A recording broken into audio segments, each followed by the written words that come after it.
Muita gente acredita que Adolf Hitler foi eleito, mas a história não é bem por aí não. Ele não só perdeu a eleição, como as pessoas elegeram quem permitiu que ele desse seu golpe de Estado.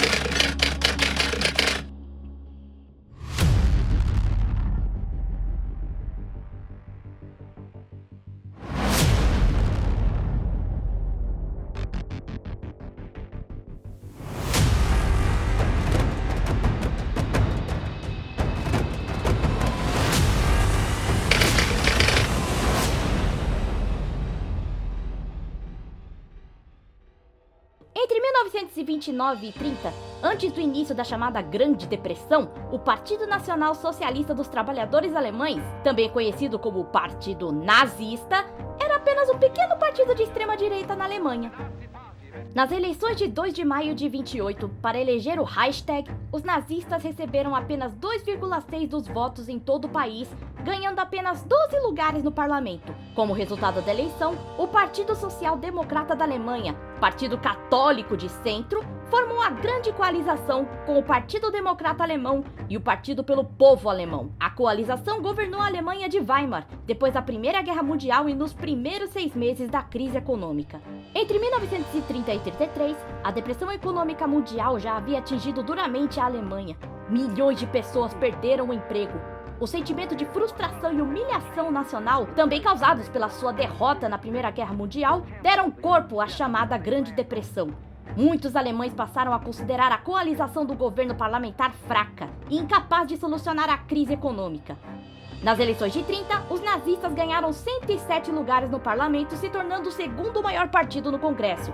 Mesmo assim, Hitler não foi o escolhido nas eleições presidenciais de 32. Ele perdeu para o então presidente Paul von Hindenburg, que tentava sua reeleição e foi reeleito de fato no segundo turno com 53,1% dos votos, enquanto Hitler recebeu 36,7%. Mas no mesmo ano, os nazistas se tornaram o maior partido do Reichstag, com 230 lugares. Isso aconteceu depois que as SA, milícias nazistas armadas, começaram a tomar ações de violência e coerção nas ruas de Berlim. Com o êxito eleitoral da maioria do parlamento, Hitler começou a pressionar Hindenburg, exigindo ser nomeado para o cargo de chanceler, equivalente ao de primeiro-ministro. Hesitante, Hindenburg decidiu convocar novas eleições legislativas. O partido nazista perdeu 2 milhões de votos e 34 cadeiras, e mesmo assim continuava sendo a maioria no Congresso.